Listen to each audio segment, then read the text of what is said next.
In a small, quiet village nestled between the mountains and a wide river, there was a tradition that no one ever questioned.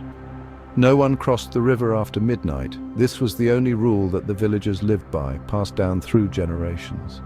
They all knew the river was peaceful during the day, but at night it became something else. Legend had it that the river was home to the Diablesse, a beautiful woman with a haunting secret. She would appear on the banks at the stroke of midnight, dressed in white with long, flowing hair that shimmered in the moonlight. But beneath her beauty lay a monstrous truth. Her feet were not human but cloven like a goat's, and her eyes glowed with a strange light.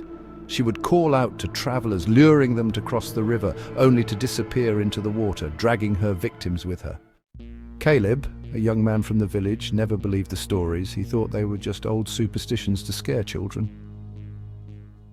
One night, after a long evening with his friends, he found himself walking along the riverbank. The moon was high, casting a silver glow over the still water. Without thinking, Caleb took a step towards the bridge, determined to prove the stories wrong. As he reached the middle of the bridge, he heard it, a soft, melodic voice calling his name. He stopped, his heart racing. "It's just the wind," he told himself. But then he saw her, standing at the river's edge, her white dress flowing in the breeze. She smiled at him, her eyes glowing like a firefly's. Despite every instinct telling him to turn back, Caleb couldn't move. The woman's voice was sweet, hypnotic, pulling him closer to the edge. "Come to me," she whispered. "Cross the river." Caleb's foot hovered over the water, but just before he could take another step, a sharp pain shot through his chest.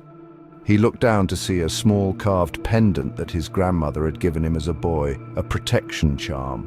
The pain snapped him out of the trance, and he stumbled back, his breath ragged.